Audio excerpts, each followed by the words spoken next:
Hello and welcome to our very first Feinberg Consulting podcast. I'm Jenny Klanowski, Chief Marketing Officer at Feinberg Consulting. We are very excited to bring these episodes to you and be able to share valuable insight from our team of knowledgeable professionals. A quick intro about us, if you're not familiar. Feinberg Consulting is a case management and health advocacy company that was founded in 1996 by our CEO, Pam Feinberg-Rivkin. Pam is a registered nurse and certified case manager with years of experience connecting individuals and families with the best care needed for their rehabilitation or recovery. She started providing care for individuals who were involved in catastrophic car accidents, and over the years was able to take that successful model of care and evolve it into our two other service lines, Addiction and Mental Health Services and Bridgeway Senior Services. At Feinberg Consulting, we support individuals and families through their most challenging moments. We developed this podcast to offer some professional and relatable insight into topics that touch a lot of people's lives. Thanks for taking the time to check out our podcast. We hope you enjoy it. Hi, everyone. Welcome back to the Feinberg Consulting podcast. Today, I have sitting down with me Thatcher Shivley, and he is one of our recovery coaches, and he also works with interventions and just a variety of things in the addiction and mental health services field. So welcome, Thatcher. Hello, Jenny. Thanks for having me. It's good to be here. Yeah. So let's start off telling me a little bit about your professional and personal history, how it led you to this field. Sure. So my professional history is kind of interesting. For years I was actually like a club DJ. I did that for quite a while in the Tampa Bay area. And then after that, I spent some time in the mortgage industry, in the loans. And then I got into the hospitality industry. And then around, I want to say 2015, 16-ish, I got in touch with Pam and Steve, the owners of Feinberg Consulting, and they started contracting me to coach some young men, do some recovery coaching. And that led to a full-time position doing various things for our addiction and mental health service line, doing interventions, doing business development consulting, and of course recovery coaching. Yeah. So it's been great. Awesome. Yeah. And so one of the things for being a recovery coach with Feinberg Consulting, obviously you're in recovery yourself. So how long have you been in recovery? Yeah, so it's funny. September is National Recovery Month, right? As I think you know. And in September 12th, I had 14 years. Wow, 14 years. Yeah, it's crazy. Now, looking back on that, I mean, it's got to just be a remarkable journey, all the ups and downs. Sure. What is one of the biggest things that your own recovery has taught you? Wow. I mean, and we talked about this the other day, and it's in one of the blogs, actually. I think for me, one of the biggest things that it's taught me is just about what's possible for human beings, right? And I think to be a human being is really to be a human possibility. There are so many things that I just didn't think was possible, recovery being the top one. And what I've really learned that if you're committed to something and you're honest and you're open and you're willing, anything's possible. Recovery is possible, and anything that you want can happen for yourself. That's great, because I imagine at some point in your life or other people's lives who are struggling in active addiction, they don't see that possibility, right? Yeah, it's a dark place, and when you get to that dark place, you can feel like you're in a cave and nothing exists, no light, no possibility, no future. And, if you think about it, one of the things I was reflecting on this past month is, today I'm not sober because of my past or any of that pain. I'm sober because, I'm not sober because of, what lies behind me and all the stuff that went on. I'm sober because of, what's possible and what's in front of me. Right. But that's a hard place to get. It was for me. It took many years to get there, and because like I said, addiction, and listen, human beings, I think you don't have to be an alcoholic or a drug addict, right, to experience dark times and pain. And one of the biggest things that I've learned in recovery, because I've experienced a great deal of pain, like most people, is that even in that pain, I knew that, and it was deep down there, but I knew, that things were going to be okay. Things could be okay. I took some steps and I did some things that, even if things didn't get better, I could. And I think that was always there and available to me. I just needed help accessing it. Right, exactly. Yeah. And I've heard it said before that the opposite of addiction is connection, which is what you're speaking into.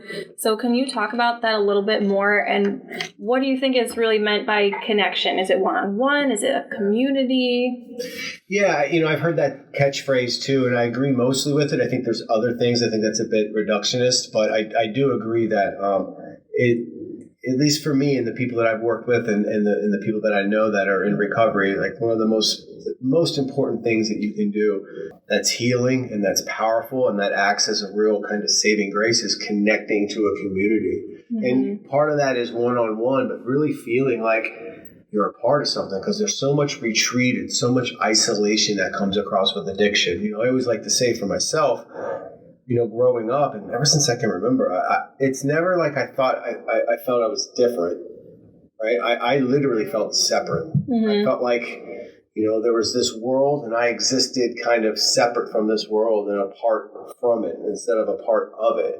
So one of the biggest things for me at first in engaging in recovery and attending mutual aid support groups was, really feeling like I was a part of a group. Yeah. And that people cared and they were concerned. And not only were they experiencing a similar type of hardship, but they had a similar solution. Those two things, I think, was what really, really did it for me. Because, again, I couldn't deny your smile. Like, I couldn't deny your care. I couldn't deny your laughter. And human beings, I think, come to believe what they bear witness to, what they see. So that was more important than any book I could have been told to read or any slogans that were on the wall. Like, all that was great and, very much necessary for me, but it all started, with being touched by the human spirit. It led to all that other stuff. So I think it's paramount to connect and collaborate, find a group of people, and join them. Who was that group for you? Did you do any sort of support groups, or what was that? I did a 12-step fellowship. That was where I found, that was home for me, and I really connected to it. And again, I didn't walk in the first day and then like, this is amazing, you know, but slowly by slowly, it was the people in there that made me realize like this could work for me. I could find a home in this place. Right. No different than when you go to a stranger's house at first for a dinner party, and the people, you don't fall in love with the house. You fall in love with the people that are inside, that are warm and have a seat for you at the dinner table and then make you food and, let you eat there. Exactly. It was the same thing. And I feel like relating to people on that like human level, that we all struggle, we all go through this, and really seeing someone for that probably is so supportive too.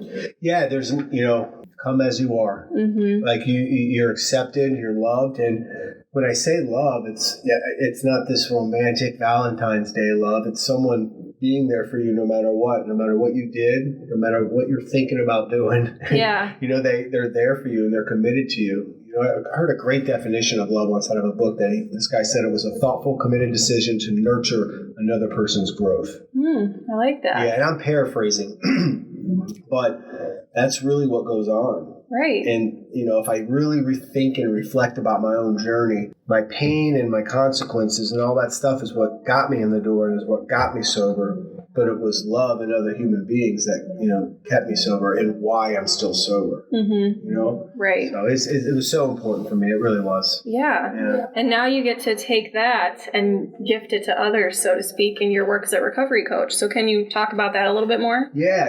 That's in my own personal practice as a member of a 12-step fellowship, it's one of the key tenets is to, take what you have and then try to freely give it away. And as a coach, it's a really cool thing. And it's slightly different, obviously, because there's a professional aspect to it. But, through my own experience in recovery and having gone through it myself, right, I can offer a similar type support to other people who are suffering as well. Again, because, as a coach, you're there to be a neutral space that's not there to shame or to blame. You're really just there to normalize what they're going through, to, help them see their own thinking, help them, create some objectives for themselves, and then help them navigate that path from where they are to where their objectives are and whatever might come along the way. And I think, especially what we do at Feinberg, everything is so individualized.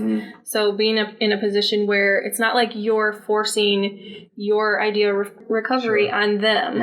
So you're really focusing on what's going to work for them, right? Yeah, I think, meet them where they're at. Because human beings, we obviously have a lot of similarities, there's also a ton of different variables that go into to what it means to be a person in recovery. So I heard a mentor of mine one time say that nothing is less relevant than what you think they should do or want as a coach. And that's kind of my motto. I'm not there really to let them know my thinking. Right. I'm really there to help them see their own thinking. And again, there might be some times where I share my thoughts, of course, but it's really about them and meeting them where they're at and helping them create some commitments for themselves, some objectives for themselves, and then help them guide the way. But by and large, they create those for themselves. Yeah. So then when working with them as well, is it your job to recommend different support groups and resources in the community? Sure. On one hand, I think one of the most important things you can do as a recovery coach is to treat them like a resource, like they have the answers. We just are there to help reveal those answers. But as a recovery coach, you are a source. A resource provider, and here to lay out the different pathways. There's multiple pathways to recovery, right? And part of my job as a recovery coach is to lay those out, be in discovery with the coachee or with the client, and then see which one fits. Because my story, my path, my journey, it could be similar to theirs, but it could also be completely varied and very different. So coming to the relationship, understanding that, and not pigeonholing anyone and putting them in the box through my own narrative or through my own history is super important. Right. And you have a unique perspective because you essentially, with your work in interventions and recovery coaching, you can kind of see someone along the entire process. What is that like? I mean, really, what are the changes that you're seeing in a person from the initial intervention beyond? That's a good question. I mean, I think as a coach, on some level, you're always intervening.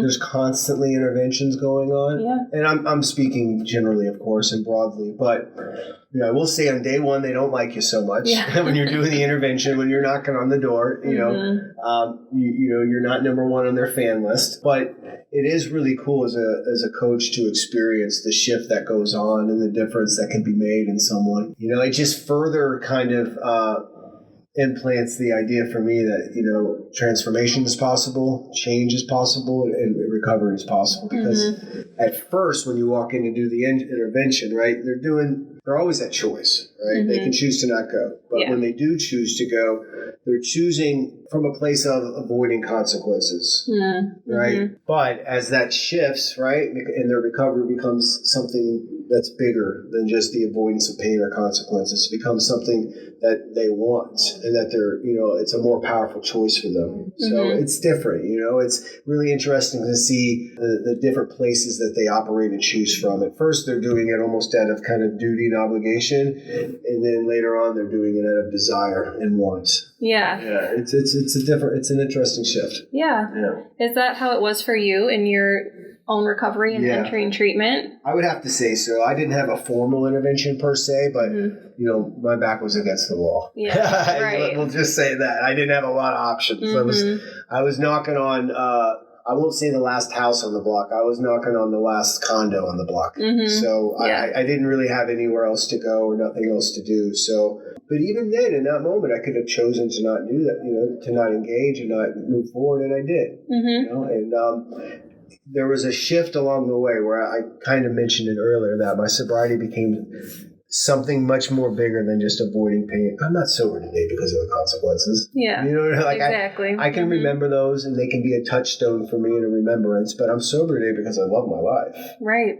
So it's this shift that I really see occur, and I think that when that shift occurs, it's huge. That shift from, doing it because you have to and because you don't want to experience pain or you don't want to go homeless or you don't want to go to jail.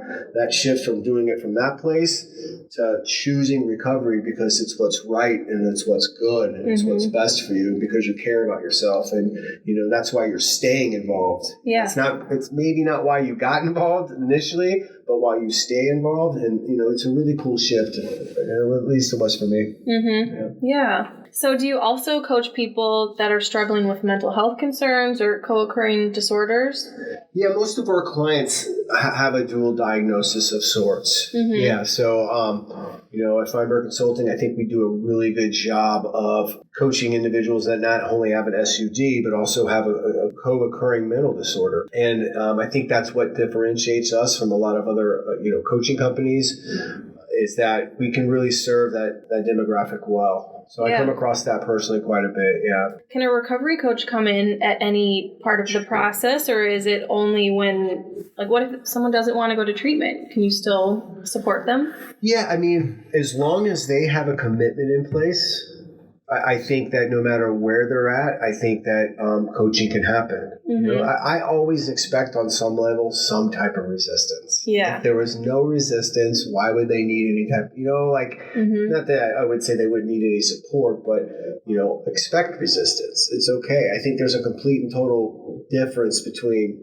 resistance and then total non-compliant. I think no matter where they're at, as long as they have a commitment in place to, get better on some level, I think coaching can be a useful and valuable tool.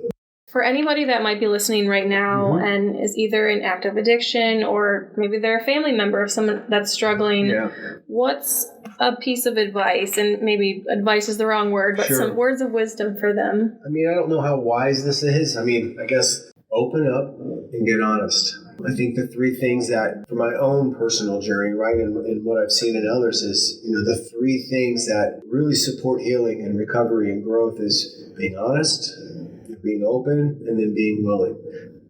So let's break that down. Being honest, right? Being honest about, there being a problem or an issue.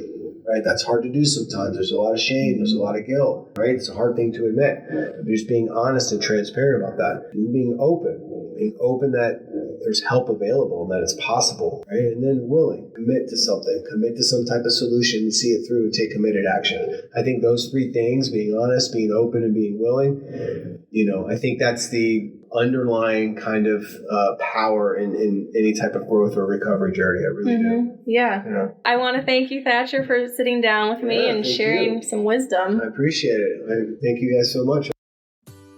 Thanks for taking the time to listen to the Feinberg Consulting podcast. We hope you gained some valuable insight and knowledge into this topic. For additional information, be sure to check out our website at feinbergconsulting.com or call our office at 877-538-5425. We're here to support you.